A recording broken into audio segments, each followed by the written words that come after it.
dopiero na wpół do, ale zaczniemy sobie szybciej już tak naprawdę. Siemka Andzia, hejka. Dzisiaj porozmawiamy sobie o takiej największej wyspie Wietnamu, czyli Phuoc. Widzę, że coraz bardziej się robi popularna w Polsce. Ja tam byłem jakieś 3 lata temu bodajże na wyjeździe. Tylko dajcie mi chwilkę, szybko sprawdzę, czy jest dobry dźwięk na... Czy jest dobry dźwięk na TikToku. A może mi potwierdźcie, czy jest ok. Odsłuch... Dobra, muzyka widzę, że jest. Głos słychać? Ok, no chyba będzie ok, co?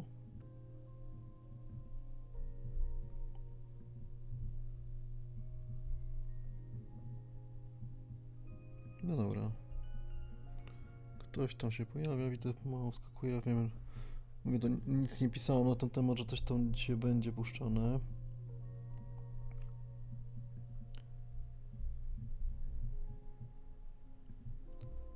Że tak powiem, mam wolną chatę, więc stwierdziłem, że coś tam ruszymy, bo chyba z tydzień nie było na YouTubie. Na TikToku jest w sumie co dość często live'ik. Osoby, które są na YouTubie, to zapraszam też do dołączenia do TikToka. Czekaj, już tutaj się tylko odnajdę. O. Słuchajcie, osoby z YouTube'a, jeżeli chcecie częściej live'y takie spontaniczne, to zapraszam na TikToka, tutaj właśnie wyświetla się. Kanał nazywa się tak samo jak i wszystkie strony i strona www, czyli ondatravel.pl, gdzie jestem pilotem wycieczek po Norwegii, Islandii, Maderze i tak dalej. Czekajcie, sobie wyciszę, bo to mi to trochę irytuje. A dzisiaj sobie opowiemy o wyspie Phuoc. To jest taka wysepka w Wietnamie. Sorry, tak głowa mi lata, bo sprawdzam, czy wszystko jest ok. To jest wyspa, największa wyspa na Wietnamie. Jest tu tutaj położona. Co to tak się słabo załaduje? Tu mamy Tajlandię, a tu jest ta wyspa Phuoc. Nie jest niewielka, ale to jest największa w Wietnamie. Teraz jest fajnie, bo na przykład z Polski można lecieć tam bezpośrednio na wyspę. Jest charter, który ląduje tutaj. Wcześniej trzeba było lecieć na ląd, brać prom i przepływać na drugą stronę, czyli bezpośrednio na wyspę.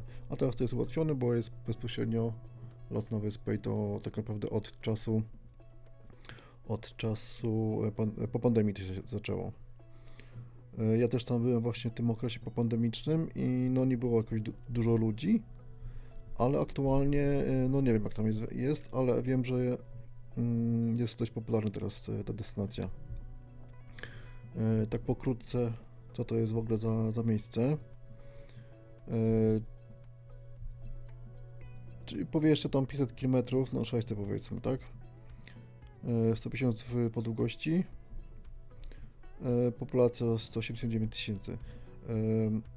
To jest idealne miejsce na taką tygodniówkę, może tam 10 dni maksymalnie, dla rodzin, gdzie chcecie to odpocząć, bo jest co robić. Są ładne miejsca, są piękne plaże, fajne wysepki, ale to w zasadzie Wam opowiem po kolei. Można tylko przelecę parę zdjęć, albo odpalę Wam, albo zaczniemy może tak. Odpalę Wam informacje o... Czekaj, bo to mam parę ekranów, to jest porobione. Odpalę Wam filmik, bo tak, wyspa ma 2 właścicieli, z tego co tam się dowiedziałem na miejscu. I ci właściciele rywalizują między sobą. Jedna wyspa i po obu stronach są punkty, gdzie są tak jakby stworzone kopie miast europejskich. Tajlandczycy i Wietnamczycy mają to do siebie, że oni kopiują tak naprawdę miejsca. i odzwierciedlają tego, bo nie każdego stać też na, wiadomo, loty do nas i mają tam jakby taką kolebkę i mogą sobie podejrzeć, jak to u nas wygląda. No i jest mega popularne miejsce. Pokażę Wam tutaj w tym miejscu jest takie miasteczko Grand Tour. Tak, ono się nazywa Grand Tour? Czekaj, kiedyś miałem to. Grand Watch Pukok. Tu mam pole taki filmik krótki. Myślę, tam ostatnio go zmontowałem. Nie jest to jakieś szało, to jest GoPro nagrywane było. To jest to miasteczko. Myśmy tam byli akurat w dzień. Było pusto, mówię, bo to był moment po pandemii, jakoś pół roku. I jeszcze z tego, no wszystkie hotele w zasadzie stały puste. I nie było dużego ruchu. No dla nas było plusem to, bo nie lubimy tłoków. Pomimo tego, że też w Tajlandii byliśmy. No jak widzicie, wszystko jest kopią różnych miejsc, nawet na ich stronie zaraz wejdziemy. Opowiadają, opisują, co jest kopią czego mniej więcej. No ogólnie lecąc tam, nie spodziewajcie się, że spotkacie czymś takim jak typowy Wietnam. Bo te miejsca, tak jak to, no to jest tak naprawdę Europa, nie? Wszystko jest zrobione tak jak u nas. Ale jest zrobione fajnie, ładnie to wygląda. Zaraz Wam pokażę drugą stronę wyspy, gdzie jest miasteczko troszeczkę w inną mańkę zrobione. Jak myśmy byli, to jeszcze nie było skończone, ale widoki też są super tam na miejscu, nie? Świetnie to przygotowane jest. Zaraz sobie do tego dojdziemy. Jeżeli właśnie mówię, bo miało to mi tak robić live'a, ale jakoś w tygodniu spotkałem się ze znajomym, który właśnie przypadkiem trafił na jakieś tam chyba moje zdjęcia z tego miejsca i się pytał właśnie o to, więc my to zrobimy może na ten temat coś. Bo myślę, że to jest ciekawe miejsce tak do wyjazdu takiego. No i taka tygodnióweczka jak najbardziej, nie? Jeżeli macie jakieś pytania jak na ten temat, to wrzucajcie tutaj, czy to na TikToku, czy na YouTubie. Albo to odpowiem od razu, albo po prostu na końcu podsumujemy taki Q&A. No jak widzicie, wszystko jest kurcze ładnie przygotowane. To mówię, to było w dzień, bo tam w tym miasteczku akurat najwięcej się dzieje wieczorami, bo mają tam takie pokazy i jakieś różnego typu no bajery, powiedzmy, nie? Teraz Wam pokażę ich filmiki.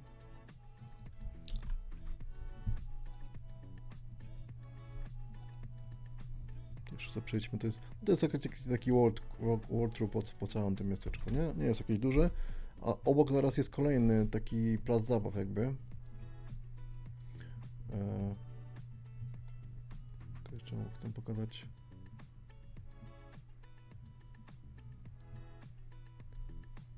Oni gdzieś tu mieli swój taki promo filmiki.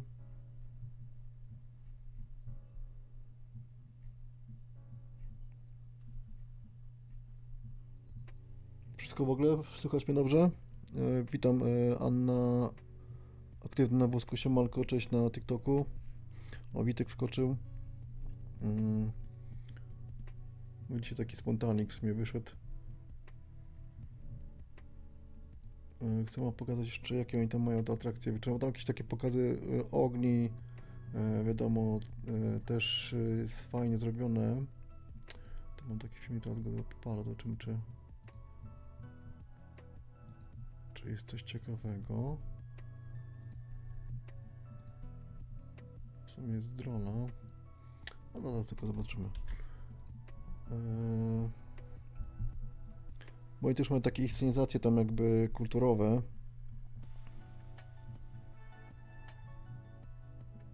Jak najbardziej, taki wyjazd jak najbardziej mi się podoba. No i to jest taki świetny też park zrobiony z jakimiś fontanami. No wszystko tak przygotowane, kurczę, z takim... No mówię, kopia wszystkiego, to co jest u nas następne. Ale jest naprawdę czyściutko, elegancko, kulturka. Inaczej troszeczkę Tajlandczycy się zachowują niż na przykład Tajowie, nie? W odczuciu są troszeczkę inni. na pewno też jedzenie jest całkowicie inne. Jeżeli ktoś uwielbia na przykład owoce morza, to Pukok to jest raj dla nich, nie? Ja tam akurat bardziej wolę tajską kuchnię, ale no tam w zasadzie jeśli chodzi o Pukok, to my najczęściej jedliśmy tę zupę pho, bo po prostu super. To było tak, że wchodziliśmy do takiego gościa, on był w zasadzie tylko sam cały czas tam w tym miejscu. Kiedyś wpadamy, wchodzimy, patrzymy dookoła, kurde, nikogo nie ma, nie? I tylko patrzę w rogu, wystają tylko nogi tak poniżej stolika i on po prostu spał na leżance, nie? To wyglądało tak, że on po prostu miał takie dwa gary, do których wrzucał wszystko. To bazą był taki rosół. On tylko wrzucał, nie wiem, kaczkę, tam cokolwiek i na górze, tak jak w każdym takim barze, to są wiadomo zdjęcia tych potraw. No i w zasadzie myśmy używali tylko, bo wszystko są ich znaczki, używaliśmy tylko po prostu Google Translatora na żywo, po prostu pokazywał, co jest czym. Najczęściej braliśmy tę zupę, ale też ogólnie miał bardzo pyszne jedzenie, jest bardzo smakowite. Świetnie to smakowało, nie? No i tak to wygląda mniej więcej. I tu jeszcze kawałeczek jest. Ogólnie ten filmik jest na kanale, ten moim też On The Travel. Możecie sobie tam odpalić i jeszcze inne filmy. Coś tam pewnie jeszcze wrzucę, bo dużo nie nagrywałem akurat, jeśli chodzi o filmy, tylko bardziej skupiałem się na zdjęciach. Też nie było w sumie czasu aż tak bardzo. Całą wyspę jechaliśmy na pewno raz, bo też braliśmy skutery. No myślę, że warto objechać ją, jest ciekawa. Tak jakby ta druga strona jest taka bardziej dzika, nic tam za dużo się nie dzieje, na pewno nie ma też atrakcji żadnych. No widać też taką biedę, nie? Ale ta strona już druga jest taka już powiedzmy już nowoczesna i wszystko jest takie no, przygotowane pod turystów już, nie? O, tu też na przykład w tym miejscu jest też tak jakby strefa taka kulturowa, gdzie tam są jakieś zbroje i tego typu rzeczy.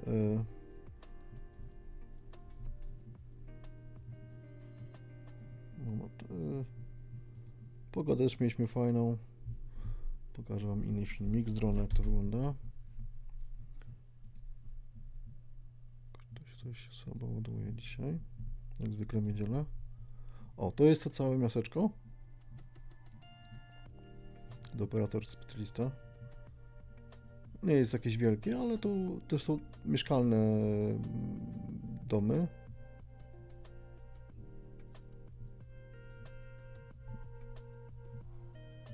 Mnóstwo restauracji, tak naprawdę pod każdym budynkiem jest mnóstwo restauracji i to jest jedno to miasteczko, nie? Czekajcie, czy coś tu ciekawego jeszcze jest? Bo chciałem wam pokazać jak to w nocy wygląda. Night Show może zobaczę.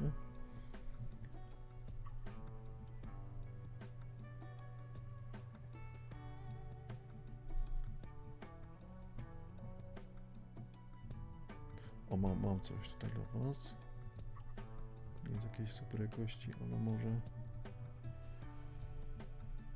Ktoś z was był? Cześć Stitch, cześć Daro. Do nowe to osoby. Siemanko. Jak możecie, to wrzućcie tam jakieś serduszkę czy coś tam, zawsze to podbije i dotrzemy do nowych osób. Z góry dziękuję. O, tu coś widać, coś ładnego jest.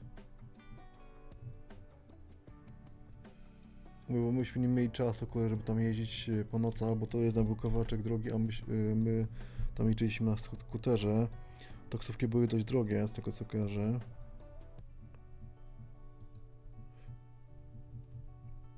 Jakieś, nie wiem, pół godziny chyba było od naszego hotelu. Bo mimo wszystko wyspa jest spora, nie? No to jest akurat hotel obok. To jest pokazane miasteczko. No i wszystko takie typowe właśnie, jak w Tajlandii, Wietnamie wszystko co się świeci kolorowo, RGB, wszystkie kolory tęczy i tak dalej, nie, wszystko mryga, skacze. To też widać, że dużo nie było ludzi. Dobra, jeszcze wam pokażę jeden i przejdziemy sobie do kolejnego miejsca.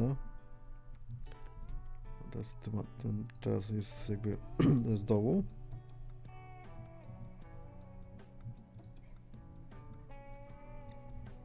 Dzisiaj kurde rotacja jest spora na tym TikToku. O Jezu, co się dzieje? No i widzicie, takie te jak w Wenecji, tak? No, oni mają tendencję taką, że wszystko kopiują tak naprawdę.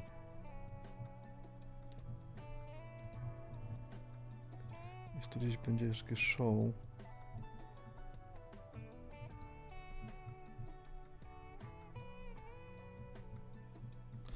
Słychać wszystko? Wszystko jest ok? O, wyciszony teraz, nie wiem, czy nie mam odsłuchu.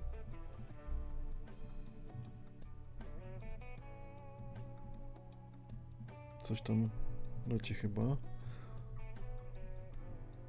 Dobra, czy coś tu jeszcze ciekawego miał? No i tam pokazał jakiś tam światełek. Klasyk, nie w takich miejscach. Ale tak naprawdę mówię, to jeżeli ktoś ma czas i chwilę, to jak najbardziej każdy coś dla siebie znajdzie. Taki spokojny tydzień, nie?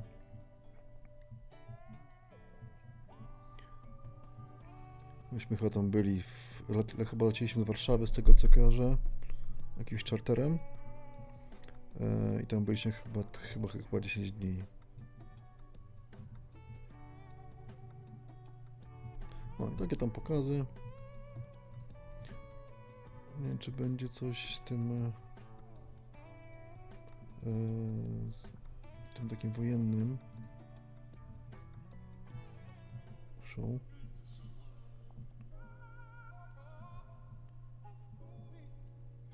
Wiadomo, Dubaj to nie jest raczej, ale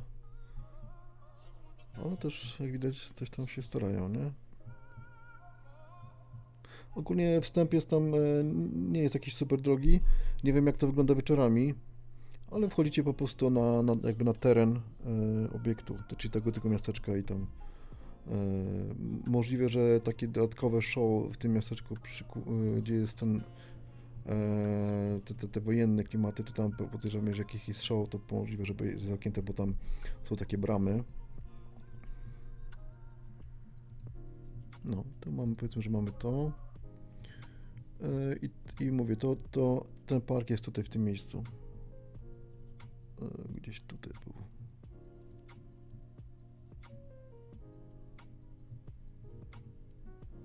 No tutaj. To jest ta lokalizacja. Tak, no i tu się do Godoposz dojeżdża. I tu obok jest też taki wielki park, taki wodny. Jest tam, dzieciaki na pewno miały radochę. No i słuchajcie, to jest jedna strona, a druga, tak jak mówiłem, drugiego właściciela, myśmy jakoś byli z tego co kojarzę gdzieś,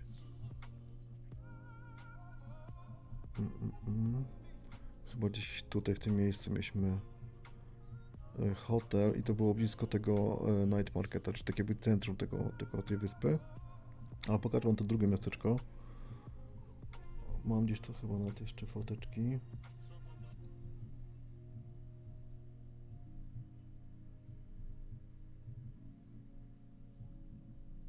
Że wam pokazuję. O. Już. No bo oni tam potrafią naprawdę wykorzystać wszystko pod turystykę. Słuchajcie, to jest coś takiego. Czy to będzie widać? Zobaczcie, z czym on to się kojarzy? Na pewno nie z Wietnamem, nie? I tam jest, nie wiem czy wiecie, największa na świecie kolejka taka linowa, 9 chyba mili. I ona prowadzi na taką wysepkę, gdzie jest wielki aquapark wodny. Też wam pokażę, bo powiem wam szczerze, byliśmy tam. Mówię, a dobra, tam kurczę, mamy dzień wolny, to wyskoczymy sobie, tak? Mówię, aquapark, no aquapark. I powiem wam, że w życiu tak się dobrze nie bawiłem jak tam. No jak za dzieciaka, nie? O i tutaj jakby to jest to jest taka jakaś scena budowana. Mówię, to możliwe, że ona już jest skończona. I tu jest to całe miasto, które się roztacza nad tą zatoką. O, i zobaczcie, wszystko jest kopią no, europejskich miast, nie? I to ogólnie wszystko stało puste, nie? To naprawdę jest ogromne na takich wzgórzach. I tutaj właśnie jak tą kolejką linową jedzie, to widać to jednak tą biedę, te slumsy tam na dole. No zobaczcie, coś takiego, nie?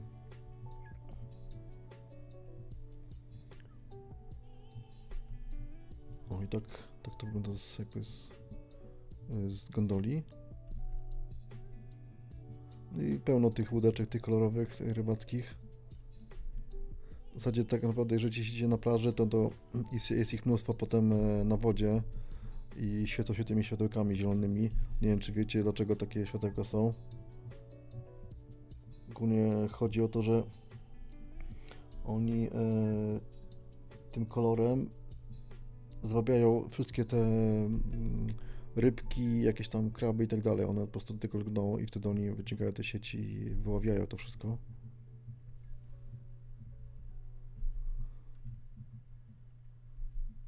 No, mnóstwo zdjęć robiłem wtedy, akurat pamiętam.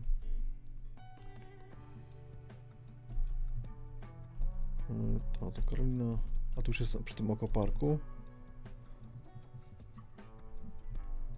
I to jest to miasteczko. To jest hotel, który był koło nas. To widok z hotelu. To jest plaża tak naprawdę, która przed nami była. No, piękne te zachody były. Słońce. No i burze często w nocy. Czekajcie, teraz przejdziemy dalej, bo już na pewno mam zdjęcia z tego miasteczka.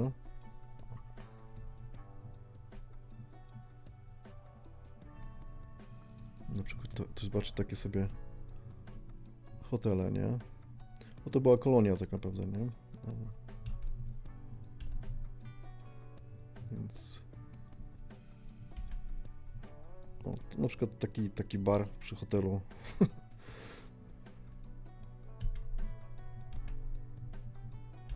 Wszystko z klimatem, nie? No jaka to był jakoś okres takich Bożego Świąt.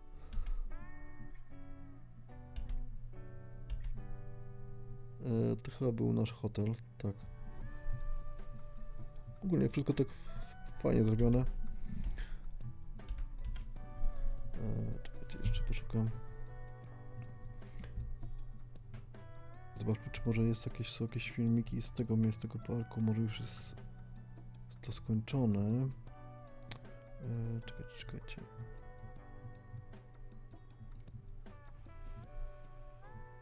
Czy dobrze pokazuję?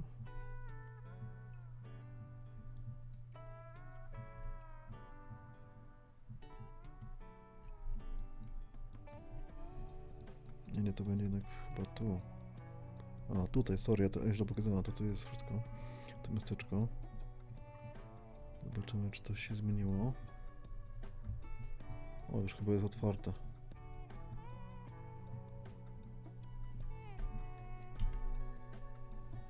Już taka scena wodna. Jakieś tam pokazy. O kurde, grubo widzę.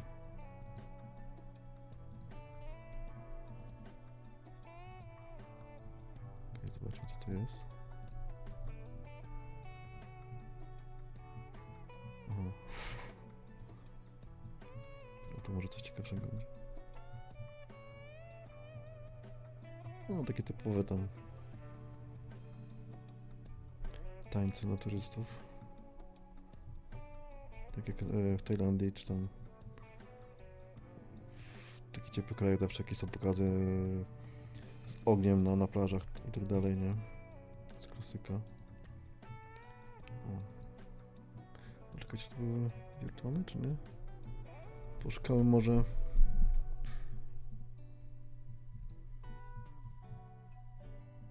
No to widzę wszystko skończone już. No to chyba z kolejki będzie, a nie, ktoś dronem przyleciał. Zobaczcie, to wszystko totalnie było wszystko puste.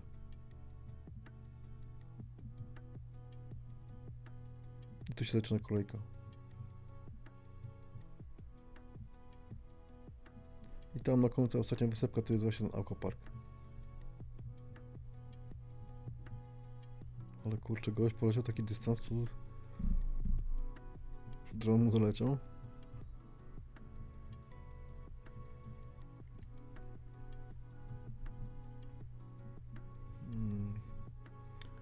Czekajcie, zobaczmy sobie jeszcze.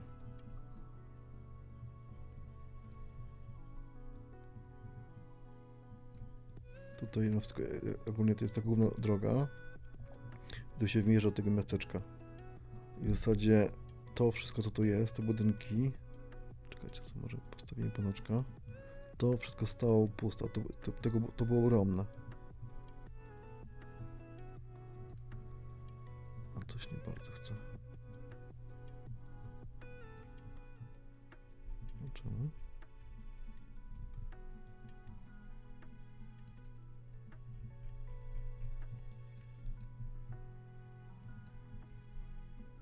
W zasadzie to było wszystko pod wynajem przygotowane i pod sprzedaż też, nie? Bo tam były też biura.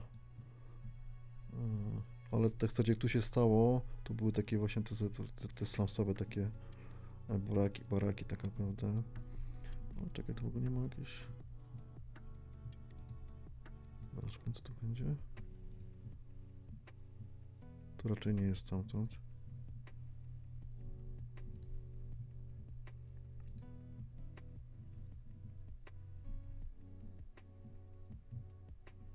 Pamiętam, że tak się po taką górę wjeżdżało. Czekajcie, ja gdzieś miał na pewno zdjęcia z tego.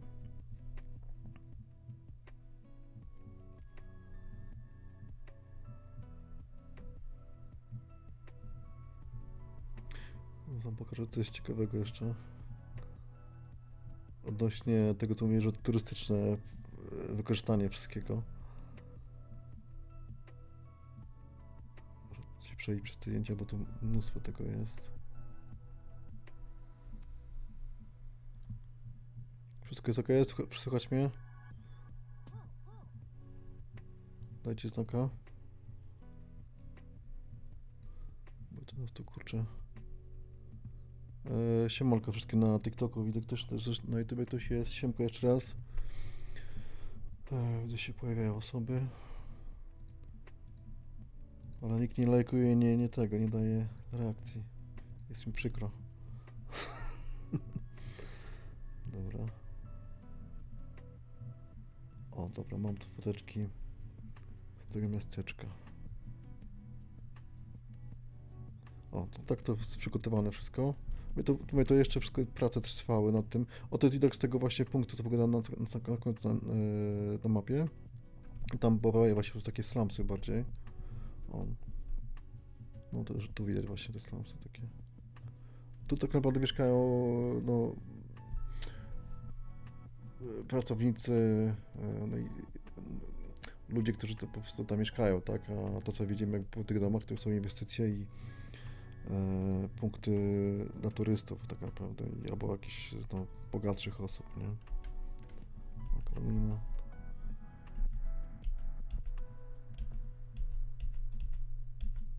No i tam w zasadzie, no mówię, to wszystko było naprawdę przygotowane ładnie. Dużo było jeszcze wtedy pracowników, bo to było w remontach. Skwierczało od wiertarek i ten...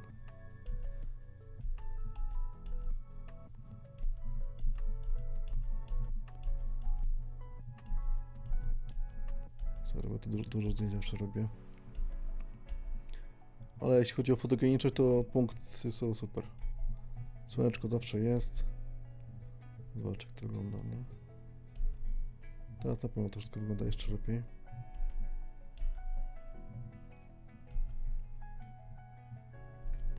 A to jest właśnie taki punkcik pod tą kolejką. Który stoi się przy tych filarach, które trzymają tę całość.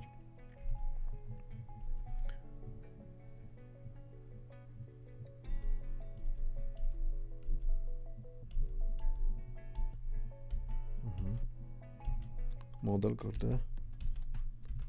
A tu już jest w innym miejscu. Patrzę, czy coś tu jeszcze jest.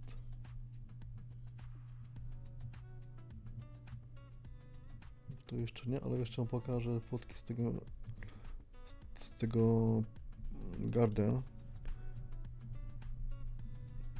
Jak te uliczki wyglądają?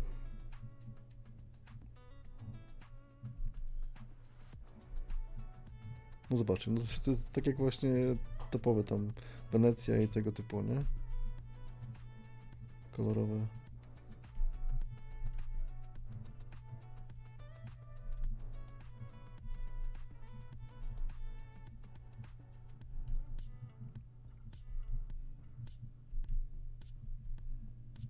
Jakiś dzieciaczek tam.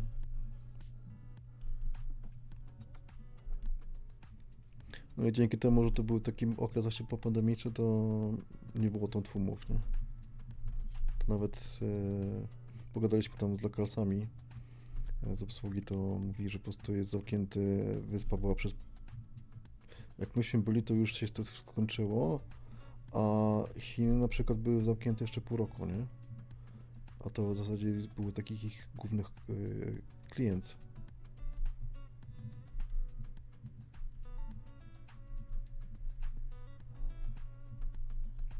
No, miejscówki naprawdę. Mówię, ładnie to wszystko wygląda super, ale to mówię, to nie jest Wietnam, nie? To jest właśnie skopu tego, kurde, nie odczuwasz tego, tej kultury i tak dalej.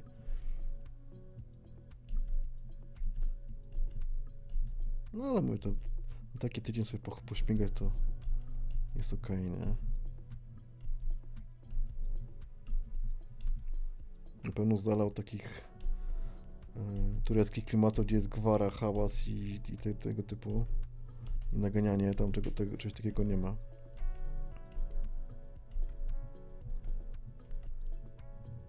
O, to jest to właśnie to miejsce, gdzie jest taki historyczny punkt, powiedzmy. Oni to jakoś to nazywali. Mam na pewno na Facebooku albo na TikToku jakiś rzucałem, jeśli tam opisywałem to. Co to w ogóle jest?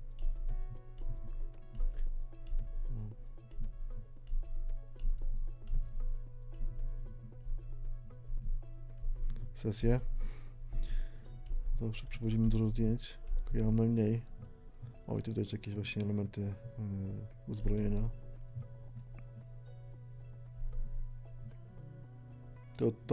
Ta postać to jest tutaj, to jest figurka, nie?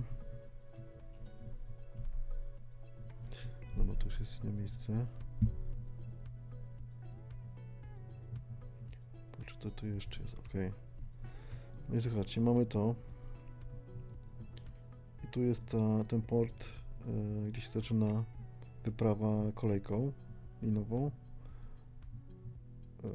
Czekajcie, to było gdzieś tu chyba.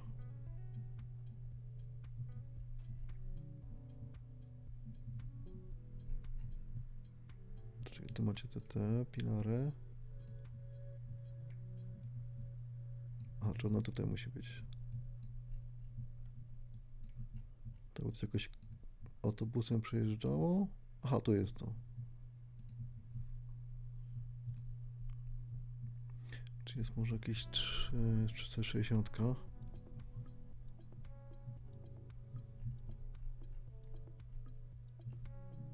Nie ma. No zobaczcie, jak to jest wyszykowane fajnie.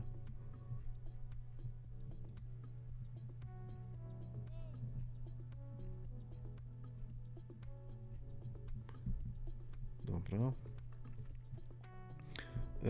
I teraz stąd przenosimy się na przykład na punkt, na tą wyspę, gdzie jest ten aquapark. I to jest sieciówka, bo widziałem, że oni mają w kilku miejscach w Wietnamie ten aquapark i on wraz w rozbudowie. I tu się dojeżdża tą kolejką. Tu jest po prostu jakby przystanek i bawicie się ile wlezie, nie? Teraz wam znajdę filmiki. Tak to się nazywa? Sunworld, tak. Odpalę wam jakiś filmik z tego, bo jest petarda, nie?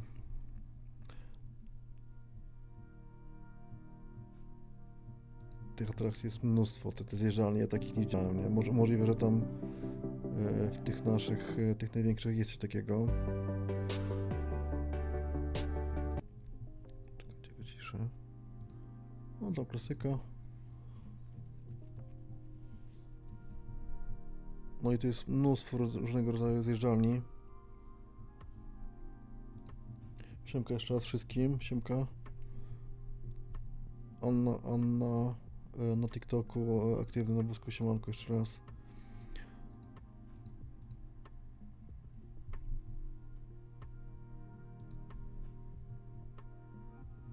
I zaraz wam pokażę coś takiego, jest taka zjeżdżalnia, to się nazywa Trap Slide chyba, coś takiego.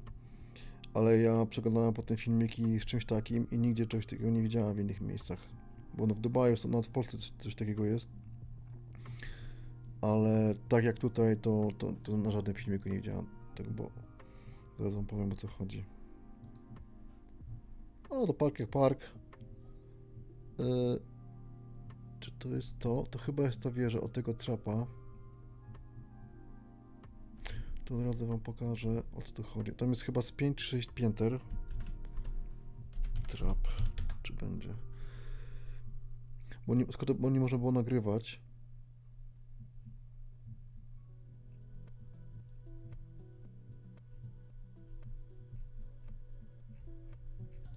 Czekajcie.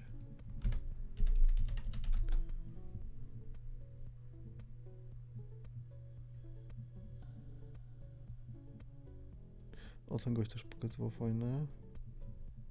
O, to jest to. A nie, to nie jest to, sorry, to nie jest to. Ale to też jest spoko.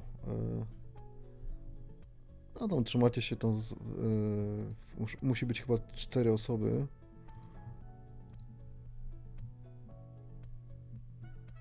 I jak jest coś cięższy, to dopiero wtedy jest frajda.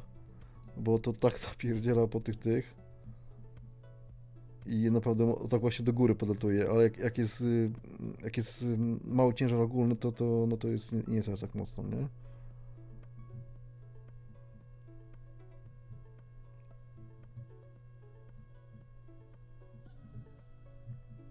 I w niektórych miejscach są takie właśnie otwarte punkty, to wygląda, wrażenie jest takie, że zaraz wypadnie to na czym siedzicie, to tak naprawdę, nie?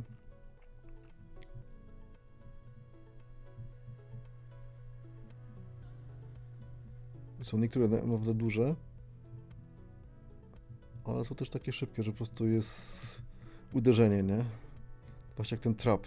To zaraz go znajdziemy, bo... Jak to się nazywało? Czekajcie, co popatrzę tutaj.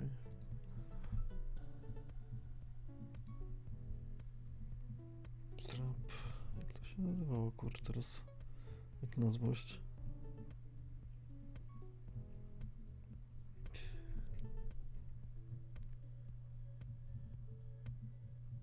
Czekajcie, jak to znaleźć? Bo wiecie, to ja wam to odpalę. Ale to jest chyba to jest w sumie, tam jest kilka konfiguracji. Ja to poszukam wam na drugim ekranie.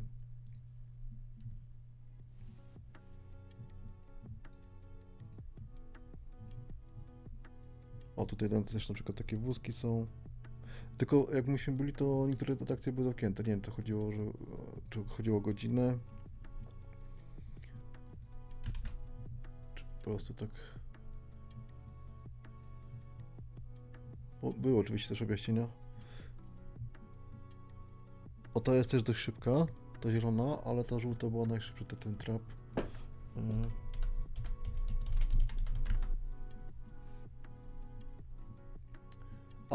Ja zapomniałem, i przed wejściem do tego aquaparku jest też rollercoaster, nie? Rollercoaster byłem pierwszy raz, nie? I jest drewniany. Wow, nie? Naprawdę była petarda. O, nawet go mam.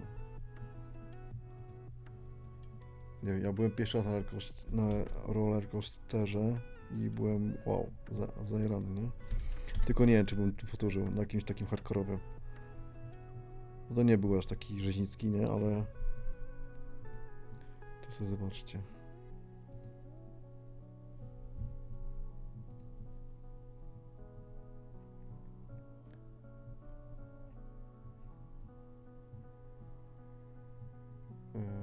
Ja szukam tego trapa.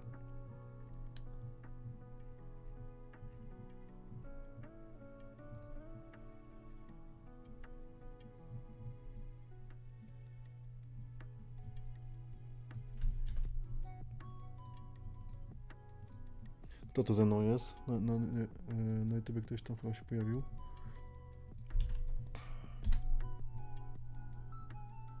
O, mam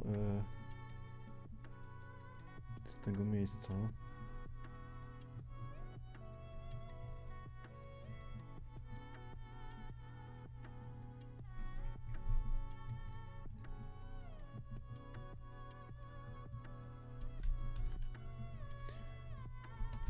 Nie wiem dlaczego nie można było nagrywać. O, zobaczcie, wszystko jest, to tak trzeszczy to wszystko, ale jest miazga.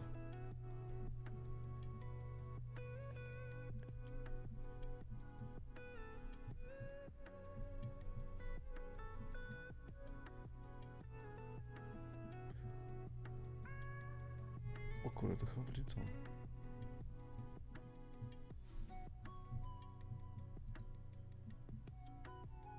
Są podpisane. No, to i taki jest ten rollercoaster. A słuchajcie, ten trap, slider, to jest coś takiego. Chodzi takie tuby i ona się zamyka. I macie, to gdzieś jest, nie wiem, liczy gdzieś z której strony i on zaczyna odliczać, nie? W momencie, kiedy zaczyna się zamykać ten trap, to po prostu już macie padaczkę, nie? I nie wiem, czy to jest w tym samym miejscu. Tak, to jest Pukok. Ale ja chyba jechałem tu żółtą. Chodzi o to, że jak chodzicie, oni was zamykają, zaczyna być odliczanie czasu i już nie macie odwrotu. I pod spodem macie taką zapadkę, takie malutkie okienko i ona się otwiera i lecicie w dół. Tylko na wszystkich filmikach jak widziałem, to wszystkie te zapadki te miały tak, że wpadaliście do tunelu, takie tuby zamkniętej, dookoła, nie? Do rury po prostu. A tu jest tak, że otwiera się ta klapka i nie ma w ogóle nic. Jest przestrzeń otwarta. I jest tak wysoko, że jakby ciąg dalszy tej rury jest po prostu gdzieś na samym dole i od razu jest takie pierwsza świadomość, że nie traficie w to, nie? Że po prostu spadniecie, nie? Jest po prostu takie uczucie. Byłem 2 razy na tym, ale jest szok po prostu, nie? No naprawdę może przełamać swoje jakieś tam bariery, nie? A co, nie pokazał ten? Czekaj, to jakiś skrót jest.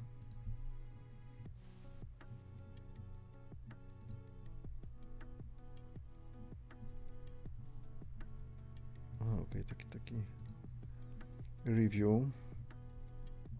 Mówię, tam jest tego mnóstwo i najlepsze jest chyba, znaczy taka na chillout była taki punkt, gdzie jest zrobiona w sposób fala. I kładziesz się na takich pontonach tych i po prostu siedzimy na tych falach takich sztucznych, kurczę, nie? Zobaczcie, jakie to jest wielkie, nie?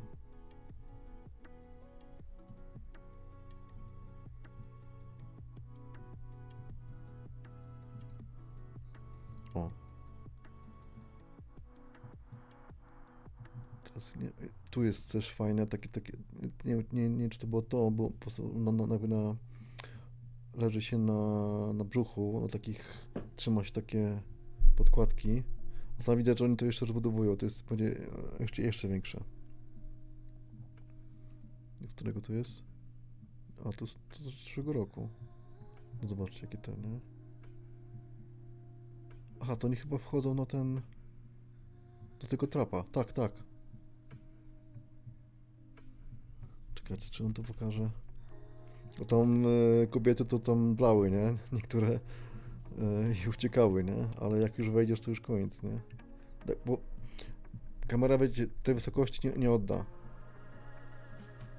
I tam jak się wchodzi, to im wyżej stopnie, no to widzi się, że to jest, kurde, nie ma żartów, nie? Że jest wysoko, nie?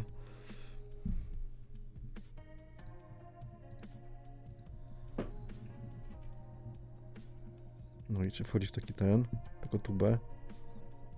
Mówię, wszystko jest fajnie, jesteście kozakami, jak do momentu, jak nie wejdziecie do środka, widzicie tylko tą zapadkę, nie?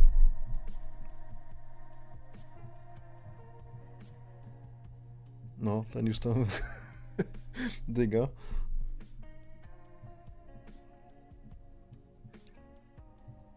Nie wiem, na pewno... O!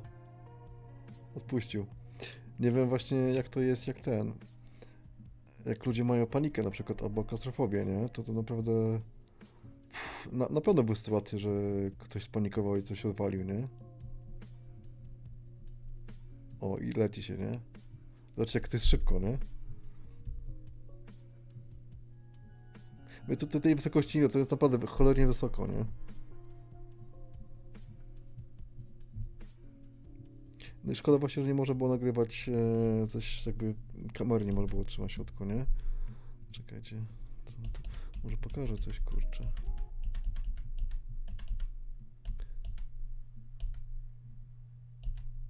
Musimy, to jest wyjątkowo, bo jest otwarty ta przestrzeń, a nie jest tak, że jest tuba zamknięta, nie? Aha, czyli to są dwie. Zobaczcie, jest ta żółta taka tuba klasyczna, jak wszędzie, i jest ta szara, otwarta. Ja jechałem dwa razy tą szarą, nie? No chyba, że oni to dorobili, to żółte. Ciekawe, czy pokażę z dołu. Nie pokazałem. A, to po te kładki właśnie. Tak naprawdę jest tam, no taki cały dzień, kurczę, może tam naprawdę się bawić spokojnie. Myśmy, no jak dzieciaki, nie, się bawili tam, naprawdę. Ja i Karolina, kurde, byliśmy dojechani, ale pozytywnie wszystko, nie?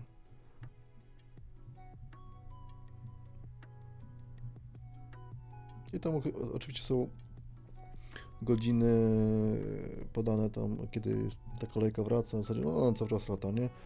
No i tam można siedzieć, kurczę, w tym, nie? Nie pamiętam, czy to było na godziny ten wstęp, czy jak to było, nie pamiętam w sumie. No też taka rzeka jest, to w zasadzie większość odpływa.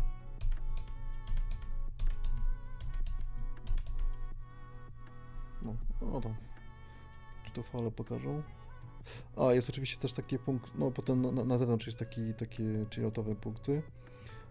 I jest taka fala i też są te surferów, nie?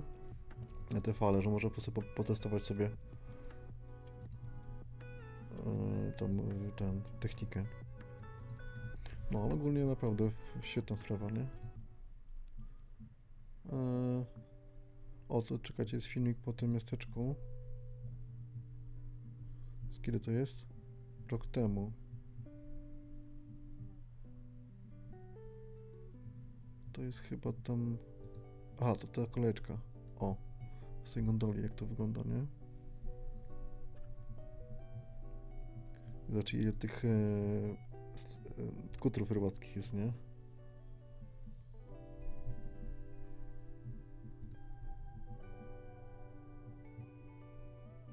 Naprawdę, widoczki fajne. Nie pamiętam, ale też ona tam jedzie nie wiem, z 10 minut 20. To jest, mówię, 9 mil mniej więcej, nie? Największa kolejka, najdłuższa kolejka na świecie.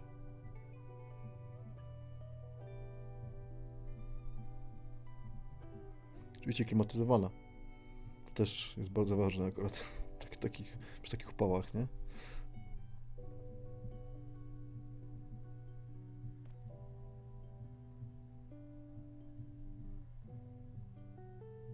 No tam też jest mnóstwo, może te glajdy pożyczać, polatać sobie na tych no takie, co to w zasadzie wszędzie w takich kurortach jest, nie? Że macie tam spadochron tego typu, nie? No tak już pokazał, byście tego nie widzieli.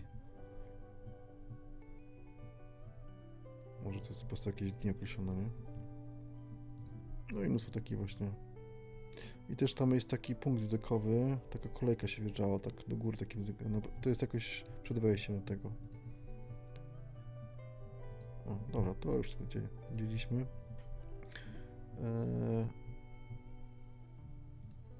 I to jest tutaj, nie?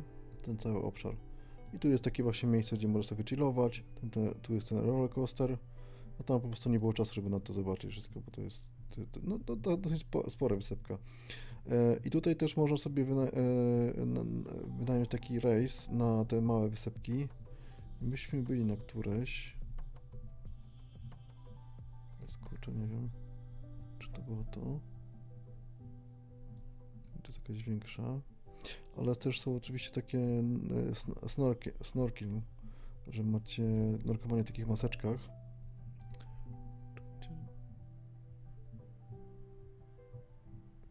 Czy to było tu?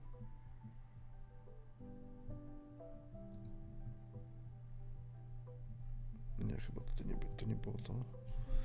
Czekaj, gdzieś to było. Ja miałem gdzieś to na Insta chyba. Pokażę wam zdjęcie, jak to wyglądało. Tam widać, po prostu była tylko jedna restauracja, nie?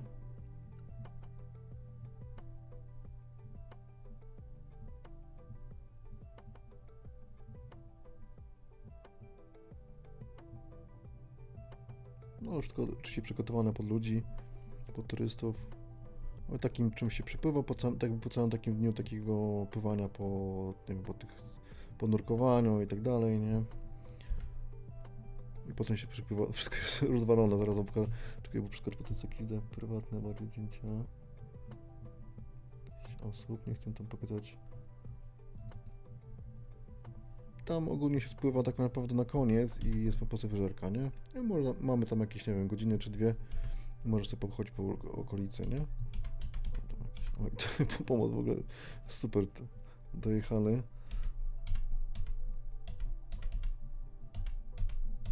No, sesja znowu. I tam może to, to chyba nadrzucałem ostatnio na Instagrama. Bo wszystko po turystów jest przygotowane, nie?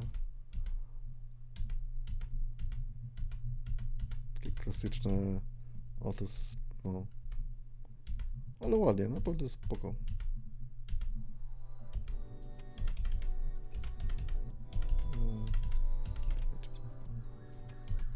Też byliśmy męczeni całe dnie tam pływania i tak dalej. I słońca. O, dobra, akurat skoczyło. Pokażę w ogóle fajnie bajer, nie? Zobaczcie. Tu jest taka plaża. Myśmy ogólnie przez nią przechodzili. Bo szliśmy chyba, nie wiem, 2 godziny plażą. Nawet w sumie dłużej. I dochodzi się do takiej plaży, która jest pod resortem. No i oczywiście przez nią można przejść, a od razu wyskakuje ten ochroniarz i się pyta, znaczy informuje nas, że to jest prywatna plaża. Okej, no wie, czy można przejść, nie? Że tak, ale nie można robić zdjęć. Bo wszystkie te elementy tutaj, te figury są przygotowane właśnie pod sesje zdjęciowe.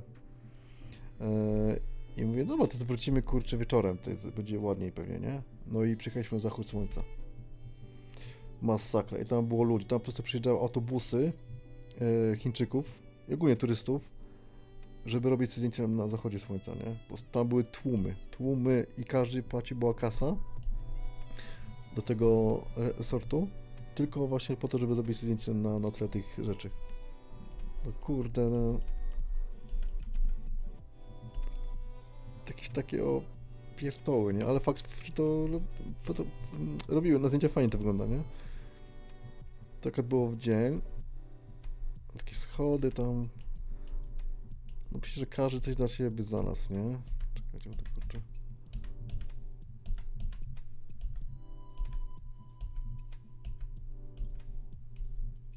O Jezu, ile tych zdjęć. 1 000 000 zdjęć na sesję. Turystyczne. Zobacz, takie schody kurde na plaży postawione. Każdy zadowolony, ma mnóstwo zdjęć. Tam takie przygotowane obiekty. Jakieś drzewko sobie leży. O, też oczywiście do fotek nie się przyda.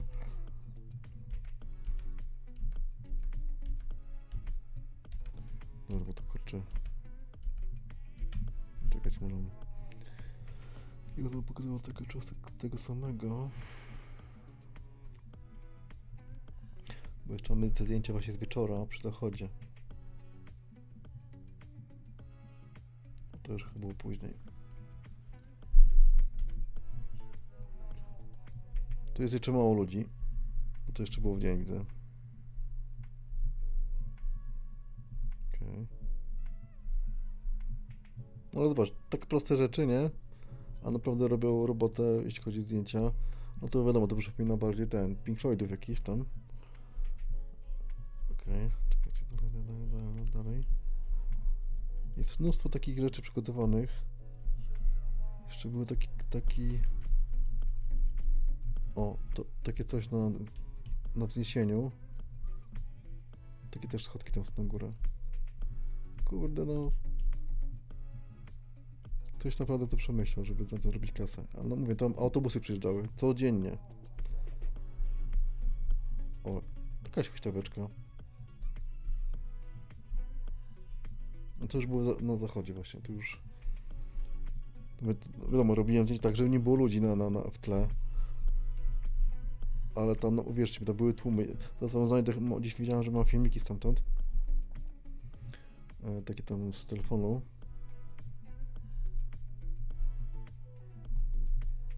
O, i zobaczcie, takie coś jest przygotowane. Takie słonie jakby, nie? I tam po prostu, tam było najwięcej tych ludzi, którzy to przy tym robili zdjęcia. Bo faktem, no... Jest coś innego, nie? A zachody tam są piękne, więc tam zdjęcia wychodzą petarda.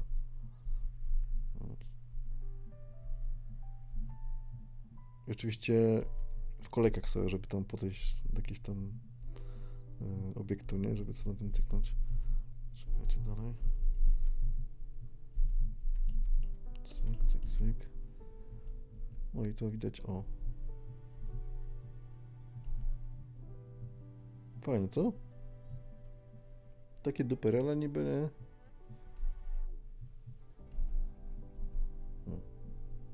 Elegancko. No. Aha, filmiki, tak? Czekajcie, gdzie ja to miałem wrzucone? Chyba na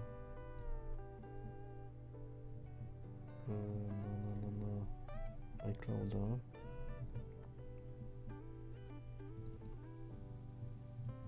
Takie są filmiki, które wrzucałem chyba na jakieś socjale, no jakieś takie nic szczególnego. Jakoś się nie skupiałem chyba wtedy bardzo na nagrywaniu. Zobaczcie, to było przygotowywane. Czekajcie, kolejny. O, to jest z tego miasteczka.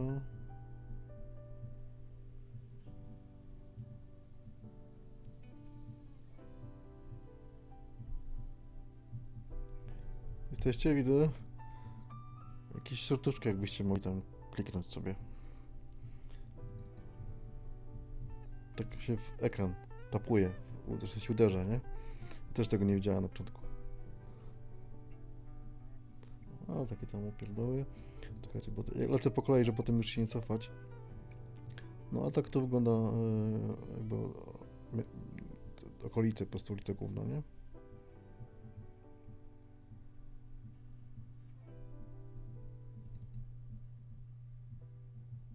Jakieś tam dżungli, wodospad.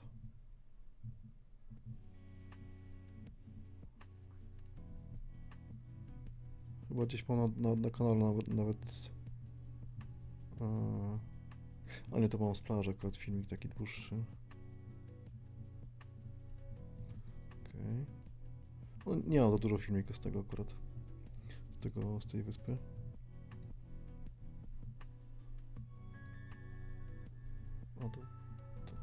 Zobaczcie zachody.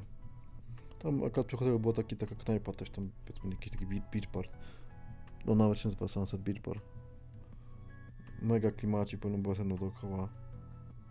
Fajna muzyczka, tam DJ sobie cykał na nocy na plaży. I grał takie techy, nie było jakiegoś tam gówna jakiegoś komercyjnego, nie? O, to jest jakby główne centrum. Tam zaraz jest night market, zaraz do niego dojdziemy. No bo na ogół wszystkie takie rejony tego typu, czy tam Wietnam, czy Tajlandy, to zawsze night markets, nie? Czekajcie, co to? Ojej. Co za TikTok głupi jest, nie? Jestem. O, i tam jest ten night market. No ruch też jest przepotężny, szczególnie wieczorami. Trzeba na skuterach, na motorach uważać, ale to jest normalne akurat w takich miejscach. A to jest taki taki port jakby, nie? Też w głównym mieście. Tam jest dużo właśnie tych stateczków i takie właśnie tam kapliczki. A, czekajcie, mam tutaj... A, to też znowu z tego Grand Port.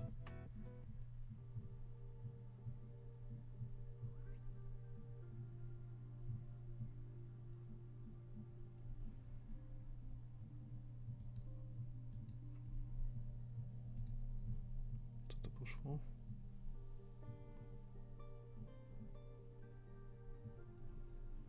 Czekaj, bo on zaczął jakoś losowo lecieć. To też jest ten Grand Port.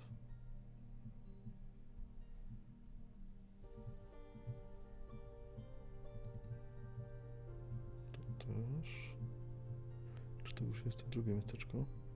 To jest to drugie miasteczko. Tak jak mówię na początku, tam jest dwóch właścicieli wyspy, nie? I oni rywalizują między sobą. Czekaj, co to jest? A, to jest to... Zobaczcie, ile ludzi. Z tymi figurkami, nie? I tam było takie dwie duże sceny, gdzie muzyka napierdzielała, mnóstwo ludzi. Tu już był akurat ten moment, gdzie już słońce zaszło, to już oni się zaczęli zmywać, nie?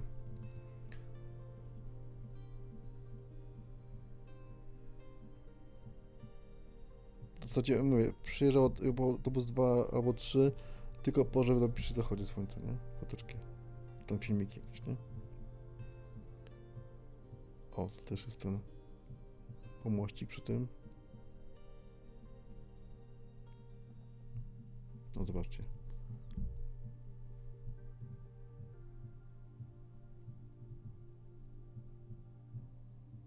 No i te schody co tam były, nie? A to jest ten drugie miasteczko. Wcale nie pamiętam jak ona miała się nazywała, bo nawet ciężko mi było znaleźć nazwę, jak tam kiedyś szukałem tego. Bo też nie wiem, czy to nie było nazwane, czy jak. Tylko się pojawiały biura do sprzedaży tego, nie? Tych apartamentów. A tu jest po drugiej stronie wyspy.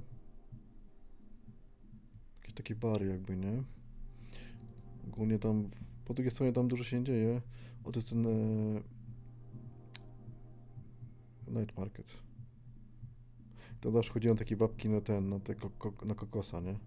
To ona już tam potem już mnie cieszyła się, ale wołała już mnie z daleka, ale miała skubane największe, nie?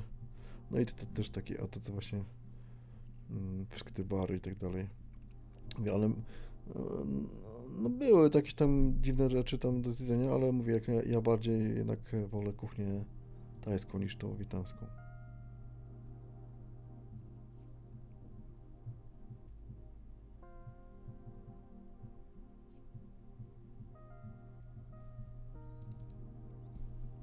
Czekajcie,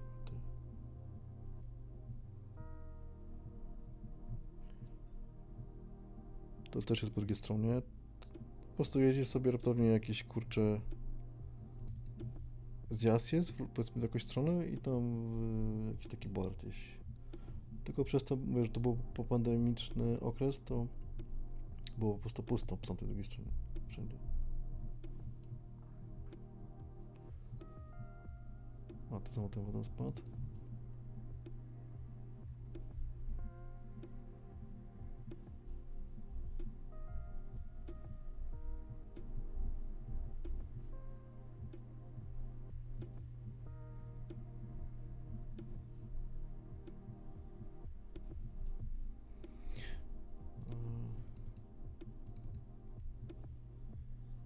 To też jest plaża, która była niedaleko od naszego tam hotelu.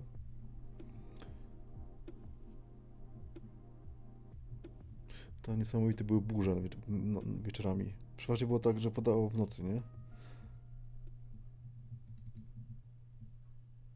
O, tak to wyglądało przed hotelem. Mieli swoją plażę.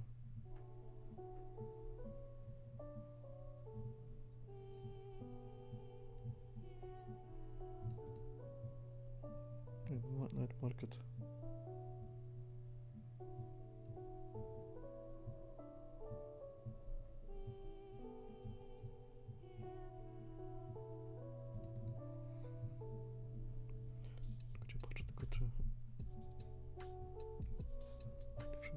Okej.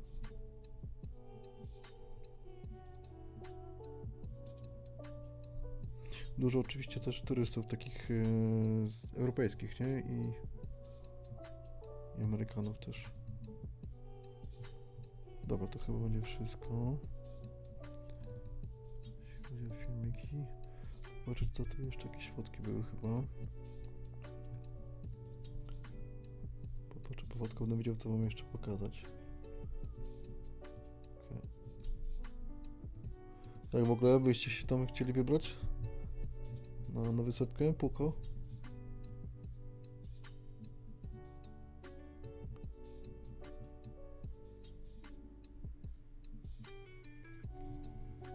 Oto są te zachody.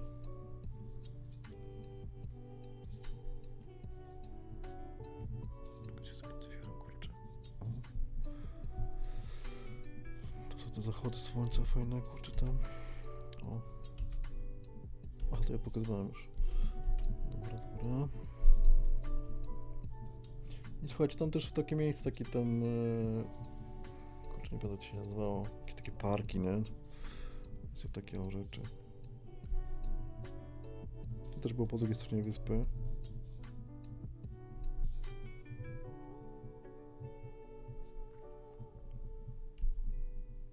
Ogólnie w zasadzie jest co robić, nie? Naprawdę.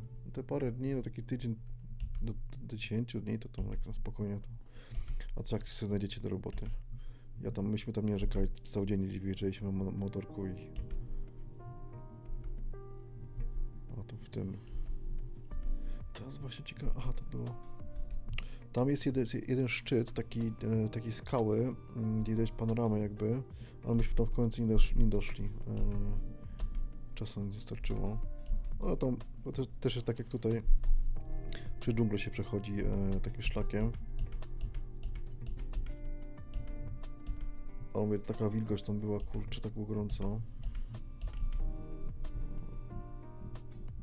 Ja co wam pokażę, gdzie to było.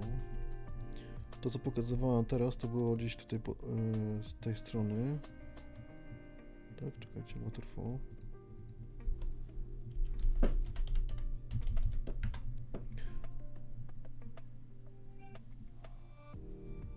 Oto ten. A dobrze pokazywał, no tutaj.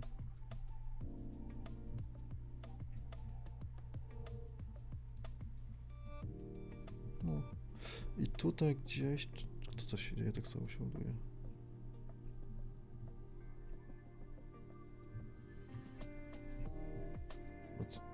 Czekajcie, co się zadziało teraz?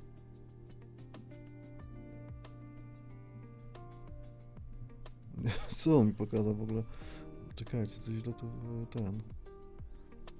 Tutaj. O dziwne, to samo zdjęcie było. I tu, czekaj, bo to widać te drogi, tak? No co, czyli droga jest taka główna jakby tutaj. I tu jest też, stąd widać już Wietnam. Bo też tu byliśmy na tej przystani. I tu też jest taki widoczek właśnie, tu gdzieś w tym miejscu. Taki punkt widokowy to chodzi tutaj. O, taki jakby skał. Myśmy to mówię, tam nie dotarli. Tam jakoś długo się szło. Jak myśmy wracali, to już się robiło ciemno po prostu i stwierdziliśmy, dobra, już tam odpuścimy, tak się ostatni dzień planowaliśmy. Zobaczcie. Nie ma tam jakichś takich tam szczególnych widoczków, nie?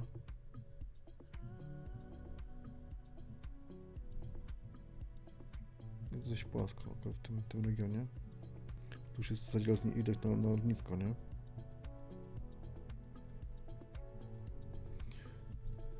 No i tam takie schodki są. Schodki, drabinka na szczyt. Więc tam nie chcieliśmy ryzykować, żeby tam też jeszcze nie koniec nie było tak, że nas coś tam ugryzie.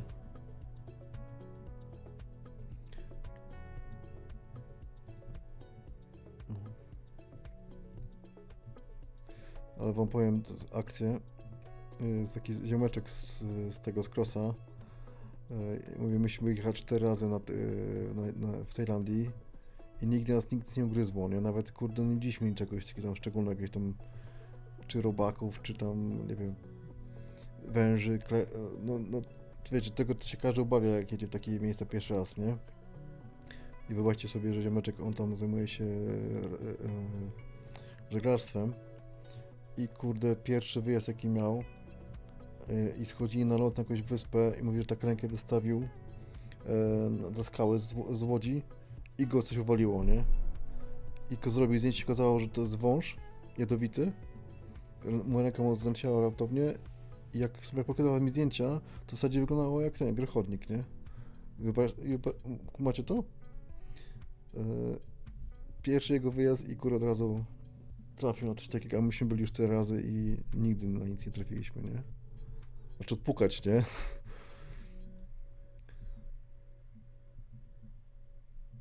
Dobra, i to mam coś takiego. Czekajcie, pokażę, czy coś już tu mam na fotkach.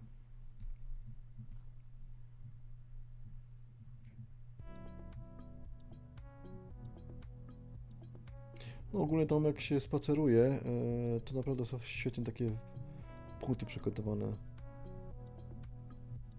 Na przykład są takie skały blisko resortów.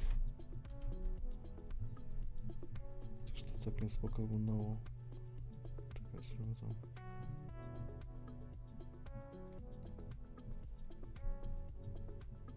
O, takie coś tam, nie?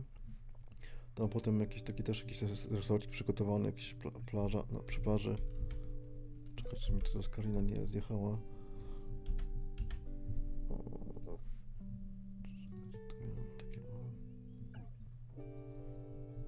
Naprawdę, wszystko jest kurde ładnie zrobione.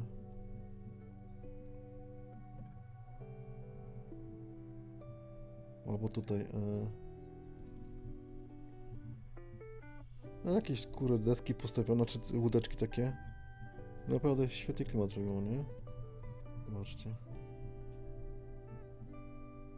Kidonice, coś tego, nie? I wszystko przycięta, trawka elegancko. Cyk. Super, kurczę. Pod palmami. To gdzieś było... Gdzieś tutaj, myśmy to na Wrzeżec na pieszo przeszli tak naprawdę, nie?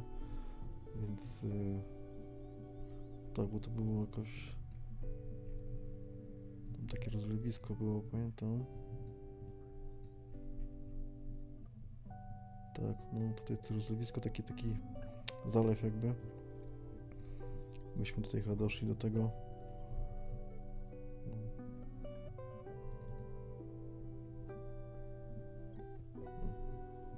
Prawda, kurczę, super.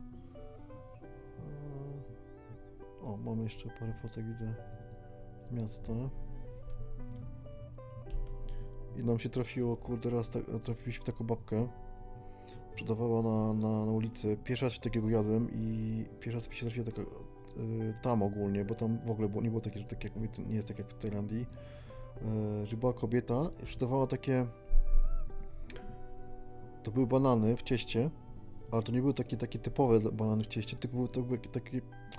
Kurczę, jak mam powiedzieć?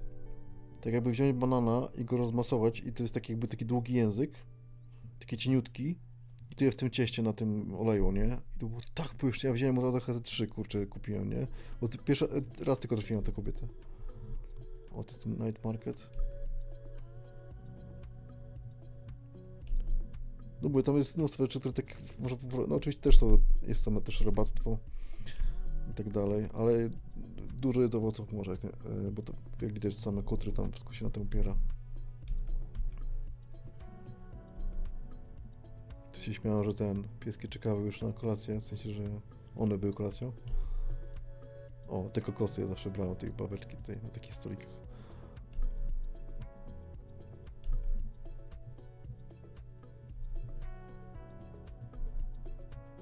No i to tak w zasadzie to jest przy tej ulicy, gdzie jest ten night market. Night market jest malutki. I to jest obok jest po prostu rzeka, nie? Taki wpływ jakby z zatoki do tego. A to jest to, już wam pokazywałem. Coś mi się przypomniało jeszcze, coś jeszcze było.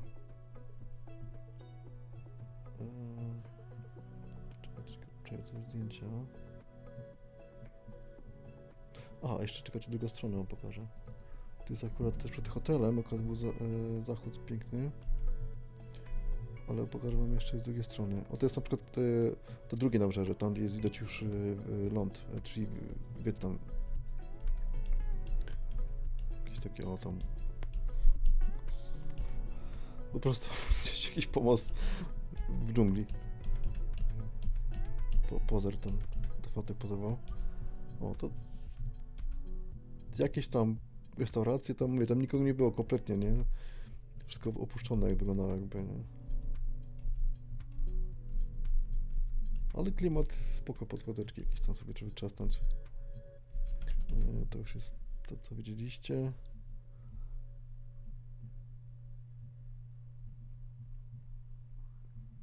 Przeglądam kolejne. Tu jeszcze widzę jakieś są. Tego night marketu. Jakieś lody chyba to były. Tak.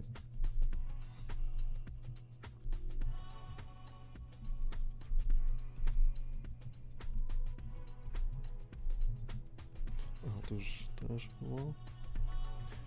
Że tu mam już ponad godzinę, to zaraz będziemy kończyć.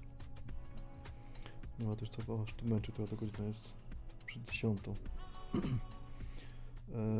Coś jeszcze, kurczę, było tam ciekawe fajnego.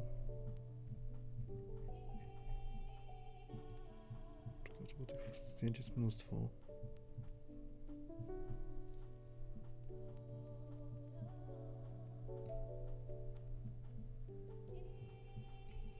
Coś mi tu pika jeszcze. O, to jeszcze mam z tego night marketu. No to jest jakby centrum. Tak naprawdę tam jest taka tylko jedna ulica. Gdzieś miałem, kurczę, filmik jeszcze z GoPro, jak jechaliśmy na motorze, zaraz go znajdę. O, to zobaczcie, to jest normalne, nie?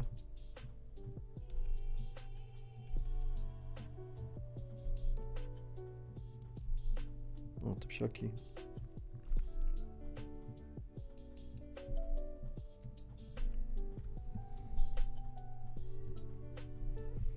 Co to jeszcze jest? Aha, to jest z tego miasteczka. Tu też katalogi posortowane. O, czekajcie.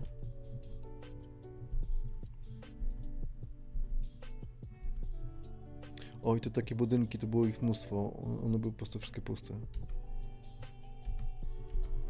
O, cała taka ulica była. W sumie tam były jakby wjazd i wyjazd. I to powiedzmy z 3-4 pasma takich budynków, nie?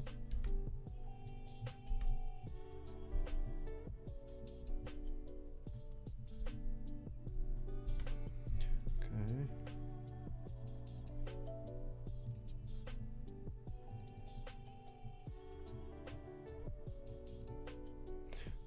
Live z tego oczywiście będzie, z tego dzisiejszego będzie na YouTubie dostępny, jak ktoś może tam sobie przejrzeć ewentualnie. Ja też poustawiam jakby timestampy. O, to jest taka fajna wysepka po drugiej stronie wyspy. Znaczy wysepka, plaża taka. Ona jest tak fajnie, bo się przechodzić takie bambusowe drzewka. O, to, tak jak widać tutaj, nie? Takie nabrzeże. I lądownik, który wchodzić taką czystą plażę fajną. O, to jest po drugiej stronie. A no mówię, że ten live będzie na YouTubie dostępny, tak jak pozostałe, bo już było tam chyba z 6 czy 7 live'ów o Islandii, Norwegii i tak dalej, o Zorzy Polarnej. Tak najbardziej zapraszam, bo tu widzę jest Anna, której nie widziałem wcześniej na TikToku. Może pokażę w sumie. Czekajcie, profil. Jak to się, gdzie to jest? Jak zwykle gdzieś, kurczę, zniknął. Czekajcie, jejku. O. To jest akad na żywo, takie to są pozostałe, co tu były. I to jest mnóstwo tych filmików. Aha, miałem pokazać wam tego. Znaleźć ten filmik tego GoPro. Czekaj, tu mam jakieś. Aha, mam, okej, czekajcie. Teraz tylko jeszcze odpalimy. To jest słabo to wygląda ogólnie jakościowo. Tak się kupiłem do 9, bo jakoś taka ciemno, kurde. No to nieudana ta 9 była, nie? Mogę to nagrywać telefonem w sumie. No tak wyglądają ulice tak naprawdę, nie? To już chyba jest powrót z tego Grand coś tam, tego miasteczka, nie? No takie uliczki. Baraki takie typowe.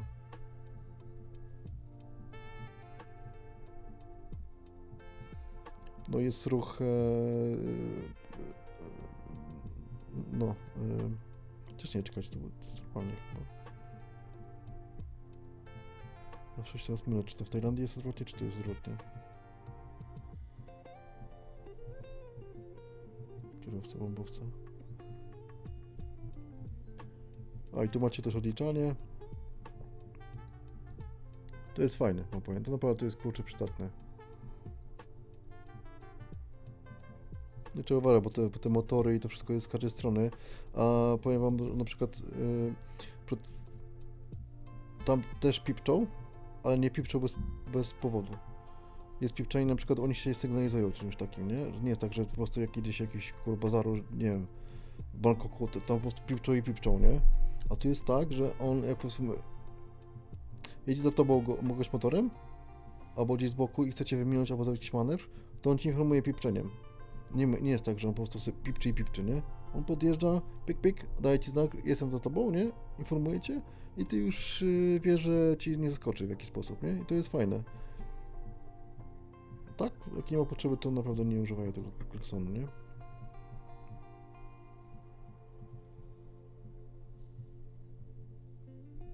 W ogóle to leci? Widać to? Poczekajcie, bo teraz kurczę...